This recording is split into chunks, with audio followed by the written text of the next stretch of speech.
You go to send them a meme and then remember they're gone. Not because something explosive happened, but because something just stopped. A slow fade, a conversation that never came, a friend who once knew everything about you and now feels like a stranger who still lives in your body. This is the kind of grief no one prepares you for.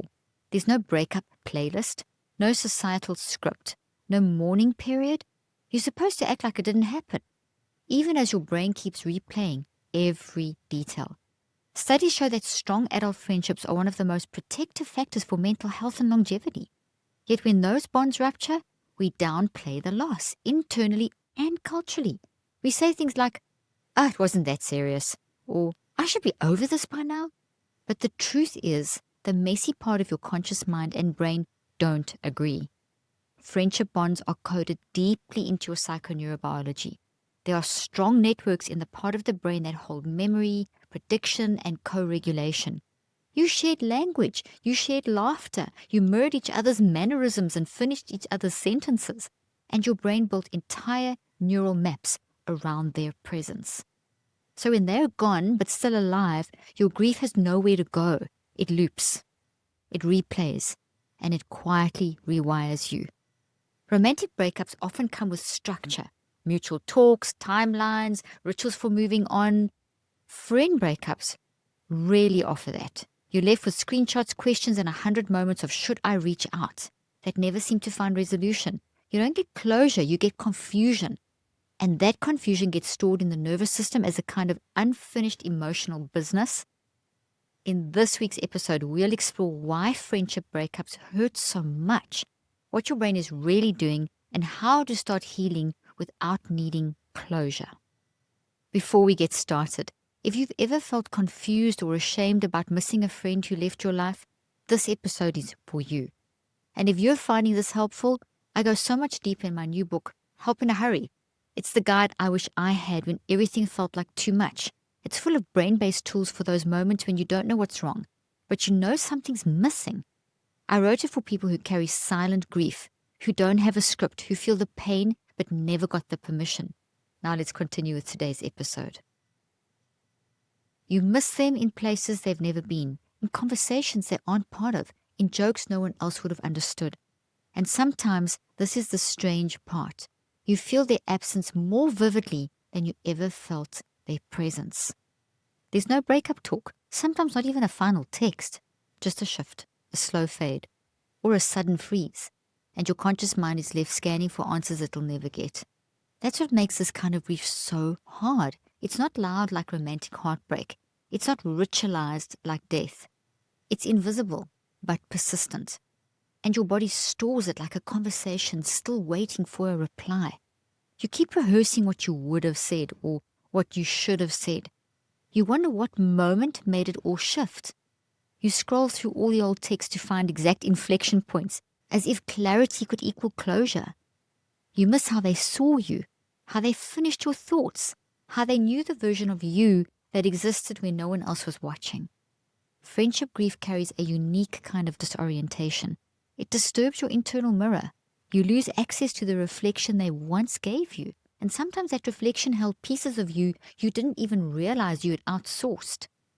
When a friendship ends, it's not just a person who disappears, it's a version of yourself that only existed with them. That's why the pain feels so disproportionate.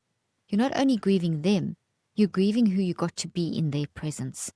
And unlike a romantic breakup, no one gives you space for that. You don't get time off. You don't get sympathy. You get quiet shame.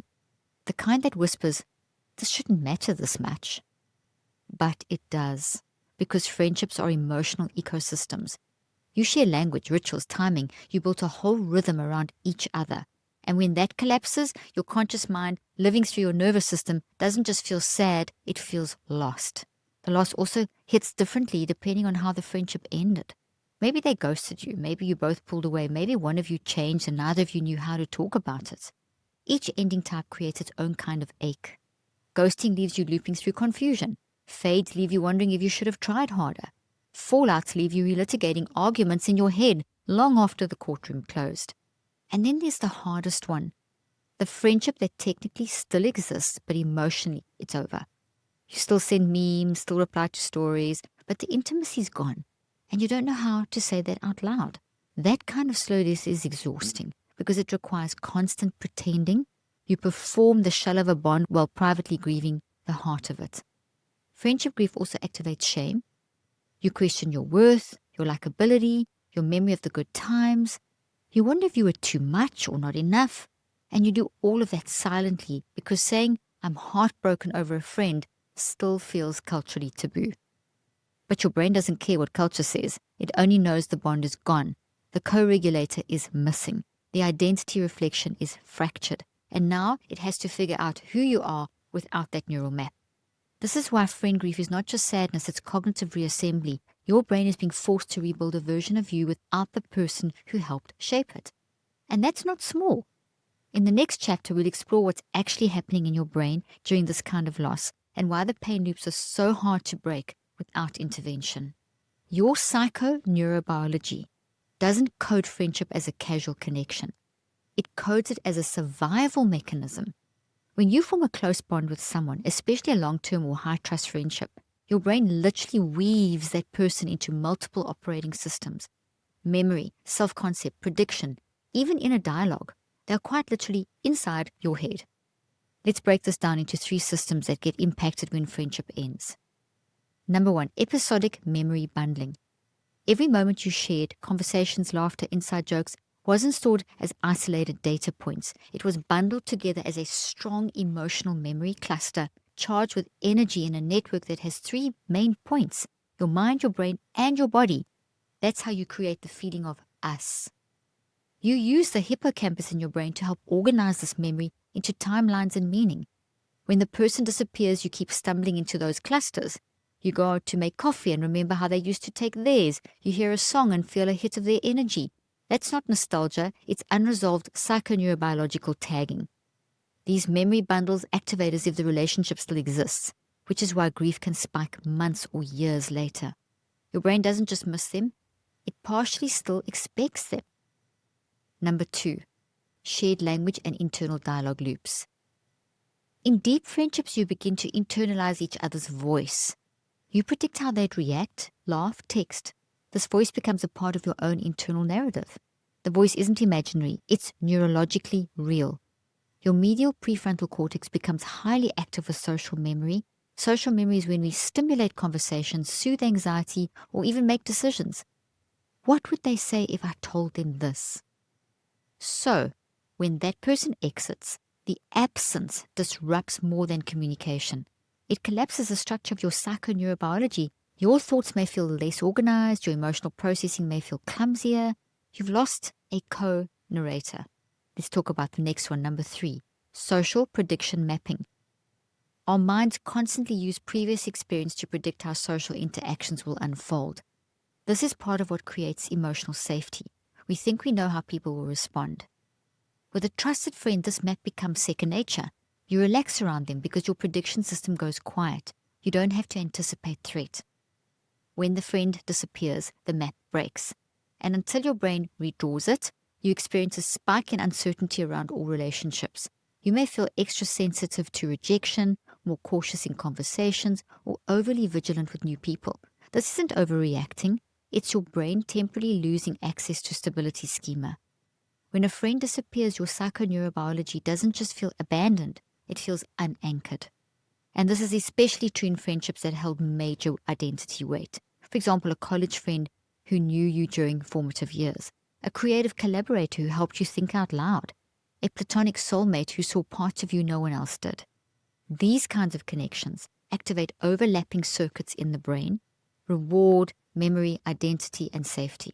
And when they end, it's not a clean detachment. It's more like a messy neurological disorientation. And one of the biggest consequences, you may start mistrusting your own memories of the relationship. If they're gone now, does that mean it was never real? Did you imagine the depth? This phenomenon is called emotional memory invalidation, and it's a byproduct of the mind trying to resolve a contradiction. If we were so close, why are they gone? It's also why you replay the same questions. Was it something I did? Should I have said something? Did they ever care the way I did? These aren't obsessions. They're unmet prediction loops trying to complete themselves. And they won't resolve with logic alone, because your mind doesn't grieve through answers. It grieves through reconceptualization, through telling a new story that integrates the pain without erasing the meaning. That's what we'll begin exploring by exploring the most common stuck points that keep people trapped in silent loops after friend loss, and how to start moving through them with clarity and compassion. There's a unique kind of mental looping that happens after friendship loss, and it's almost always silent. Because unlike romantic breakup, you don't usually tell people you're going through it. You don't post about it. You barely talk about it. But your brain, it won't stop talking. Here are the 3 most common cognitive traps that keep people stuck after a friend disappears. Number 1, shame around the grief itself. You keep asking yourself, why does this hurt so much? And then almost immediately your inner critic responds, it shouldn't. This is one of the deepest traps, grieving something that the world says doesn't count. Friendship grief isn't just openly validated. You don't get rituals or closure scripts. You're just expected to move on. So you start doubling your emotions, you shrink your grief to make it socially acceptable. You use words like we drifted or we just grew apart, even when the truth is that your heart feels cracked open. But emotional pain doesn't require external permission. Your mind is grieving and pouring this grieving energy into the brain. This is because you lost something real. And when you deny that reality, your nervous system has to carry it alone. Just because the world doesn't name it doesn't mean it's not real. Let's talk about the next one now, the endless replay loop. You relive the last few conversations, the small signs you missed, the slow fade you couldn't stop. You keep asking, was it something I said? Should I have reached out more? Did I make the whole friendship up? This loop is not just emotional, it's psychoneurobiological. It affects your mind, brain, and body. When a relationship ends without closure, your brain gets stuck in an unresolved prediction circuit. It keeps trying to finish the pattern so it can feel safe again. But with ghosting or slow fade-outs, there is no clean ending. So your brain loops, not because you're obsessive, but because the story never got its final page. This is especially true in emotionally complex friendships. When you loved them and also felt hurt by them, you keep switching between blame and guilt, anger and sadness, defensiveness and longing. The ambiguity becomes a trap. Let's talk about the next one, identity disruption. One of the most overlooked pain points is the loss of role.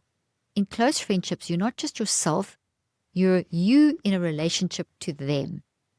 Maybe you were the advice giver, the late night caller, the planner, the soft place they always landed. When they leave, that part of you gets untethered. You don't just lose them, you lose a function, a rhythm, a role that made you feel stable. That's why friend loss often comes with anxiety spikes and mood swings. Your internal scaffolding shifted. Your brain is trying to operate with a part of its relational map missing. And because it's just a friend, you're less likely to acknowledge the identity rupture. But it matters, because that relational role might have been your anchor, especially if other areas of your life felt uncertain. Friendship isn't casual, it's how your mind learns to belong. Now let's talk about the internal narrative trap. All 3 of these stuck points share one core problem. Your conscious mind is trying to build a story that makes the pain make sense. But without clarity, you fill in the blanks with self-blame, rumination, or emotional distortion. And that story becomes a loop. I must have been too much, they probably never cared, I always ruined good things. Each of these thoughts rewires the brain towards fragility. They don't just hurt emotionally, they weaken your identity confidence. But here's the truth. Your psychoneurobiology isn't trying to punish you, it's trying to protect you. It thinks if it can find the mistake, it can prevent it from happening again. This is why you feel stuck. You're in protection mode without a map. And that's what we're going to rebuild. In the next chapter, I'll reframe what closure really means and show you how to feel complete even when the ending wasn't clear, kind or fair. Let's start with a radical truth your brain may not have been given permission to believe. Closure is not something they give you. It's something you give your own nervous system. We've been conditioned to believe that healing requires a final conversation, a mutual understanding, a sense of peace sealed by their words. But most friendships actually end with ambiguity, with timelines that don't align, with mismatched expectations, with one person doing the math while the other simply drifts. And that means healing cannot depend on them showing back up. It has to start inside your own cognitive map. So here's the reframe. Closure is not contact. It's coherence. It's the moment your conscious mind, the part of you that drives your thinking, feeling, and choosing, stops waiting for resolution from the outside and starts building it from within. It taps into the intuitive, non-conscious mind. This shift from external resolution to internal integration is what helps the brain exit its loop. Your brain may be wired to look for patterns and conclusions, but your non-conscious mind holds the power to reshape what those patterns mean. Let's look at what that means neurologically. When a friendship ends, your conscious mind keeps activating unresolved memory clusters, which generate high activity in the hippocampus. You think of them every time a song plays, a meme lands, or an old joke resurfaces. These are non-conscious thought trees firing, rooted deep in your identity and emotional memory. Your brain is still tagging them as current, even if your logic knows the friendship is over. However, the non-conscious will also take you from the logic of the breakup to the ways to reconceptualize and move forward. Reconceptualization, the fourth step of the neurocycle, is what helps you do this. It allows you to take that messy, painful thought and rewire it by attaching a new interpretation grounded in wisdom. This is not toxic positivity. It's psychoneurobiologically based healing. You're not erasing the memories, you're updating the meaning. And that's exactly what your mind was designed to do. Instead of, they left me, it becomes, that relationship ended, but it shaped me in ways I still carry. Instead of, I must have done something wrong, it becomes, I mattered in that friendship, and I still matter now. And this doesn't happen overnight. But the is plastic. It's rewired by you through repetition. And the more you rehearse a new narrative, the more your brain treats that version as truth. One powerful reframe is to practice from, I can't move on until they explain it, to, I can move forward because I'm choosing meaning over mystery. That choice between mystery and meaning is what gives your mind back its authority and peace. Because as long as you stay in mystery, you're in search mode, vigilant, scanning for answers. That keeps your sympathetic nervous system activated. Your sense of safety stays tied to someone else's return. And when you shift towards meaning, you calm that prediction loop. You step out of waiting and into remembering, and that remembering becomes the soil for growth. This is where identity safety starts to rebuild, because friend loss isn't about grief, it's about disorientation. Who are you without their mirroring, without the rhythm you built around them? Your non-conscious mind, the deepest part of you, is still at work searching for coherence to help your conscious mind. And that's the beauty of it. Your mind doesn't need them to return to find that peace. It needs safety to access its own wisdom. The answer doesn't come from pretending you don't care. It comes from creating new internal reference points that don't depend on them still watching. You are allowed to hold on to the good without ignoring the harm. Grieve someone who is still alive. Heal without a final conversation. Love who you were in that friendship without needing it to resume. Closure isn't a conversation, it's an act of self-leadership. It's your mind gently guiding your brain to walk forward with a scar that no longer bleeds. So no, you don't need to hear, I'm sorry. You don't need to send the perfect final text. You don't need to pretend it didn't matter. You need to reclaim your mental authority from the mystery and offer your brain a version of the story that allows peace to grow. And in the next chapter, I'll give you a concrete micro tool you can use anytime the grief spikes again. One that helps you calm the loop, re-anchor your identity, and rebuild emotional clarity. No final conversation required. Now that we've explored how closure can come from coherence, not contact, it's time to put that reframe into action with a simple daily psychoneurobiological practice. This tool is designed for when the grief resurfaces, when the memories hit hard, when your body suddenly tenses and your chest fills with that familiar ache. You don't need a deep dive every time. You need a way to reroute the loop in real time. Here's a 5-step brain-based ritual based on the science of my neurocycle formula to help your mind lead your brain out of the pain loop. Let's begin. First step, catch the pattern and ground the moment. As soon as you notice your thoughts spiraling, whether you're reliving the past, rehearsing a conversation, or replaying your final text, pause. Say quietly to yourself, this is a memory activation, not a threat. Now, bring your focus into the present, touch something textured, take one deep breath, Wiggle your toes. Say aloud one thing you can see and one thing you can feel. This interrupts the brain loop using sensory input, what neuroscience calls a bottom-up redirect. It stabilizes the nervous system just enough for your mind to regain cognitive control. This tells your brain to shift from survival mode to observational mode. You're catching the thought instead of becoming it. Now the second thing you do, name and reflect on the feeling and identity role. Ask, what role did I play in that friendship? What feeling is tied to that role now? Maybe you feel abandoned or replaced or just deeply unimportant. Naming it doesn't make it worse, it makes it metabolizable. When you put emotional energy into words, you recruit the prefrontal cortex, and this shifts your processing out of the limbic flood and into a higher order executive state. You can name the ache. You can start rewiring the loop. This is based on step 2 and 3 of the neurocycle formula. Next thing, speak the reconceptualized truth aloud. Say out loud. Yes, actually say it out loud. A truth-based reframe. Something that connects to your wisdom, not just your pain. Here's some examples. That role mattered, but it's not my whole identity. This memory hurts because I loved well. That's something to keep. I can be present for myself now, even if they're gone. This is step 4 of the neurocycle formula in action. Reconceptualize. You're teaching the brain a new pattern in response to an old trigger. Next thing, anchor with an active reach. Choose one small sensory-based action that reaffirms your identity in the present moment.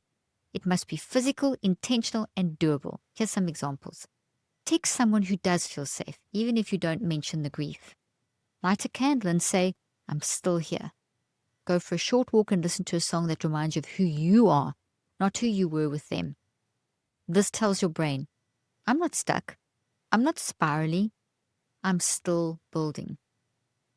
This is based on step 5 of the neurocycle formula. You can do this entire practice in under 3 minutes. And the more you repeat it, the more your brain shifts away from rumination and into regulation. You're not erasing your friend. You're not pretending the grief isn't real. You're doing what the mind was wired to do. Take messy, painful thoughts and give them structure, wisdom, and movement. That is what healing looks like neurologically. It's not a light switch. It's a series of gentle reroutes that will rewire your brain to stop chasing a lost story and start rooting in the one you're building now. In the next chapter, we'll meet someone who lived this process, a story that mirrors what maybe you felt and shows what happens when emotional memory is no longer the enemy, but the teacher. Let me tell you a story. It's one you might recognize, not because it's yours, but because it echoes somewhere in your memory. Her name was Rachel, and for over a decade, her best friend, let's call her Simone, was her anchor. They met in their early 20s, they worked together, laughed until their stomachs hurt, shared apartments, secrets, and that particular flavor of intimacy that only comes when someone witnesses you building your adult life from scratch.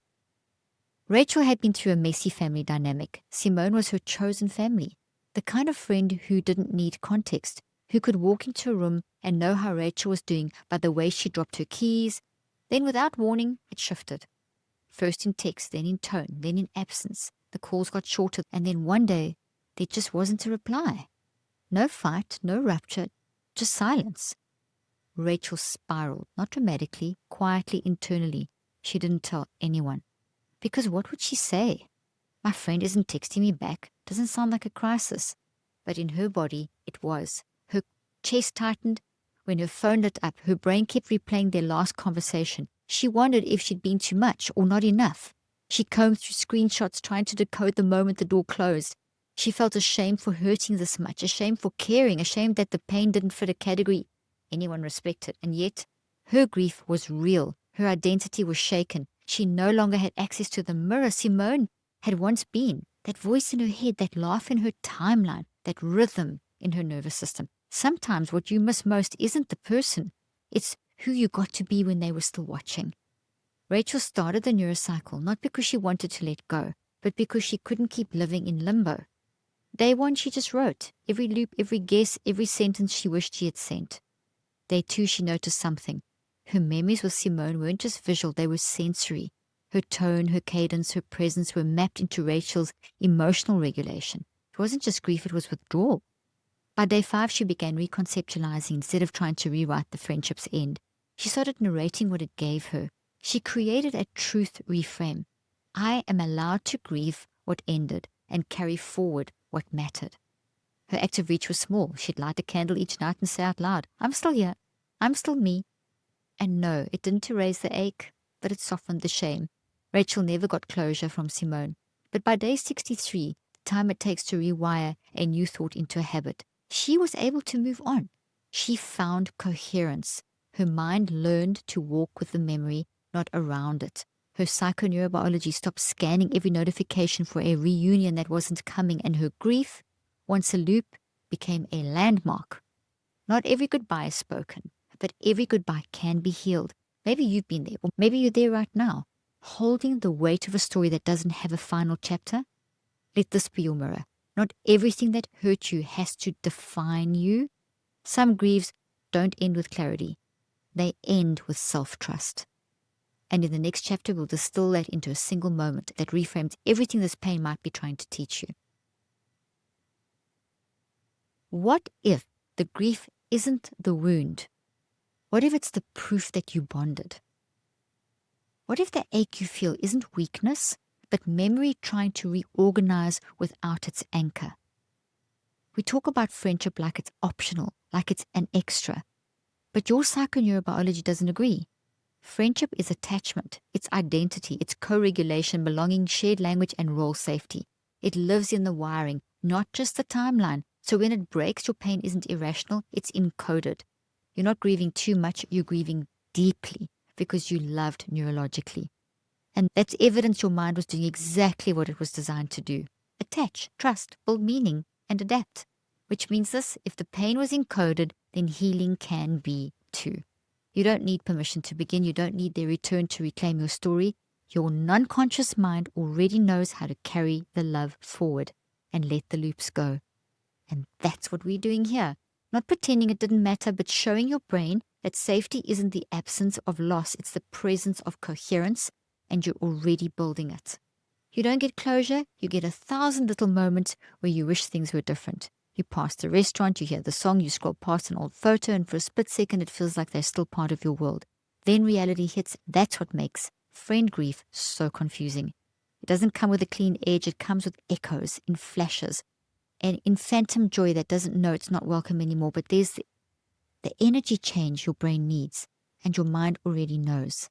Missing someone doesn't mean you're meant to go back. It means you're wired for connection, and that wiring still works. When a friend disappears, your psychoneurobiology doesn't immediately let go because you built more than memories. You built a shared rhythm of safety. And that rhythm doesn't vanish with distance, but you're not stuck. You're still rewiring. Every time you feel the grief and choose not to shame it, you're teaching your brain that pain doesn't equal danger. Every time you name the ache and speak the truth back to it, you're building a new thought tree, one rooted in self-trust instead of longing. Every time you pause the loop and anchor yourself in the now, you're showing your identity that it can survive the disorientation. This is what healing looks like in the aftermath of invisible loss. Not pretending it didn't matter, but learning how to live as someone who still matters, even when the mirror's gone. Friendship loss isn't the end of belonging, it's the beginning of internal safety. You don't need to rush forgiveness, or tie a bow on the memory, or perform emotional neatness for the sake of appearing over it. You're allowed to grieve slowly, muddily, with reverence, because your psychoneurobiology is learning how to stop waiting for the text and start listening to the wisdom that stayed behind. And that wisdom sounds like this. You were real. The bond mattered. You're still whole. This isn't about letting go of them. It's about returning to you. You, the one who trusted deeply, the one who built meaning, you, the one who can keep building even now. So if this episode stirred up something tender, something unfinished, know that this is part of the neurocycle. Awareness, naming, reconceptualizing, reaching forward. You're not fragile, you're in motion. And every time you honor the grief, without letting it rule your story, you are giving your brain exactly what it needs. Coherence, leadership, peace. That's how we heal. That's how we move. And that's how we remember the friendship, without losing yourself in it. If you felt seen by this episode, If it gave your grief a name and your heart a little more room to breathe, know this. You don't have to heal alone. I wrote Help in a Hurry for moments like these, moments when nothing is technically wrong, but everything hurts, when your brain is spiraling and your mouth can't explain why, when the grief doesn't have a headline but still lives in your body. This book isn't a fix, it's a guide, a place to return to when the ache reactivates and you need help finding the path forward. Not too much. You're not behind. You're just someone with a brain that loves deeply and a mind that's learning how to lead through the loss. And I'm walking the path with you.